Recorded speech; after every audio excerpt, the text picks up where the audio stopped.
Hi, ഒരു relationship healthy ആവാൻ നിങ്ങൾ വിശ്വസിക്കുന്ന ഫാക്ടേഴ്സ് എന്തൊക്കെയാണ്? Understanding, adjustment. അണ്ടർസ്റ്റാൻഡിങ് എന്ന് വെച്ചാൽ ഇപ്പോൾ കല്യാണം കഴിഞ്ഞിട്ട് ഒരു 1 month കഴിഞ്ഞതേ ഉള്ളൂ. രണ്ടുപേരും 2 സൈഡിൽ നിന്ന് വന്ന ആൾക്കാരാണ്. ക്യാരക്ടർ എങ്ങനെയാണ്, അല്ലെങ്കിൽ ആൾക്ക് എന്തൊക്കെയാണ് ഇഷ്ടങ്ങളെന്നുള്ള സംഭവങ്ങളൊക്കെ നമ്മൾ മനസ്സിലാക്കി വരുന്നേ ഉള്ളൂ. ചിലപ്പോൾ നമുക്ക് ഇഷ്ടപ്പെടാത്ത കാര്യങ്ങളുണ്ടാവും, നമ്മൾ പ്രതീക്ഷിക്കാത്ത പല കാര്യങ്ങളുണ്ടാവും. അതൊക്കെ ആളുടെ പഴയ രീതിയിൽ അങ്ങനെ ആയിരിക്കും ചിലപ്പോൾ നടന്നിട്ടുണ്ടാവുക.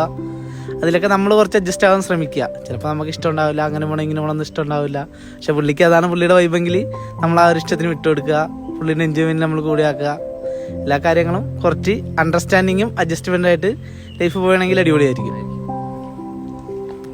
കമ്മ്യൂണിക്കേഷൻ കുറച്ച് എന്താണ് പറഞ്ഞ പോലെ തന്നെ അറിയാത്ത 2 പേര് തമ്മിൽ ഒന്നിക്കുമ്പോൾ മീൻസ് അപ്പം അവർ തമ്മിൽ എങ്ങനെയാണെന്നുള്ളത് അങ്ങോട്ട് പറഞ്ഞാലാണ് അവർക്ക് മനസ്സിലാവുള്ളൂ. ഇപ്പം ഞങ്ങൾ 1 മാസമായിട്ടുള്ളൂ. അപ്പം പറയാണ്ട് ഞങ്ങൾക്ക് ഒന്നും അങ്ങോട്ട് മനസ്സിലാക്കാനൊന്നും ആയിട്ടില്ല. അപ്പം അങ്ങനെ മനസ്സിലാക്കണമെന്നുണ്ടെങ്കിൽ അങ്ങോട്ടും കുറച്ച് നേരമൊക്കെ.